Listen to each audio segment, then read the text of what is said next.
വീട്ടിൽ ചിക്കൻ മേടിക്കുമ്പോഴേ എപ്പോഴും ഞാൻ ആ ബോൺലെസ് പീസ് എടുത്ത് മാറ്റി വെക്കും. ദേ ഈ ഒരു സാധനം ഉണ്ടാക്കാൻ വേണ്ടി.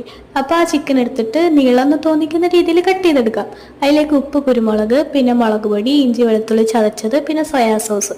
അതിനുശേഷം അതിലേക്ക് ഒരു മുട്ട പൊട്ടിച്ചൊഴിക്കുക, പിന്നെ മൈദയും കോൺഫ്ലവറും ഇതെല്ലാം കൂടി മാരിനേറ്റ് ചെയ്ത് മാറ്റി വെക്കാം. അതിനുശേഷമാണ് ഏറ്റവും വലിയൊരു കാര്യം, ഇതെല്ലാം ഫ്രൈ ചെയ്തെടുക്കണം. ഏറ്റവും ടൈം എടുക്കുന്നത് ഈ ഒരു സംഭവം ചെയ്യാൻ വേണ്ടിയിട്ടാണ്. പിന്നെ നമ്മുടെ സോസ്, ഇത് ഇത്രയും സോസ് അല്ല, ഇത് കൂടുതലും വെള്ളമാണ്. ഇതിൻ്റെ ഇൻഗ്രീഡിയൻസ് ഞാൻ സ്ക്രീനിൽ കൊടുക്കാം. പിന്നെ ക്യൂബ്സ് ആയിട്ട് അരിഞ്ഞ ഒനിയനും ക്യാപ്സിക്കം.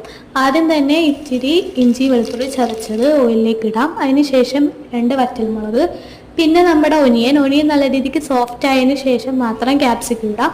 അതിനുശേഷം നമ്മുടെ സോസ് ഒഴിക്കുക. അതിലേക്ക് ഞാൻ 1 ടേബിൾ സ്പൂൺ കോൺഫ്ലവറും കലക്കി ഒഴിച്ചിട്ടുണ്ടായിരുന്നു, കാരണം ഒരു തിക്കായിട്ടുള്ള ഗ്രേവി ഇട്ടാൻ. അതിലേക്ക് ചിക്കൻ ഇടുക, നന്നായിട്ട് ഇളക്കുക, 5 മിനിറ്റ് വെയിറ്റ് ചെയ്തിട്ട് അവസാനമായിട്ട് നമ്മുടെ മല്ലിയില, അതിന് പൊറോട്ടയും കൂട്ടി ഒരു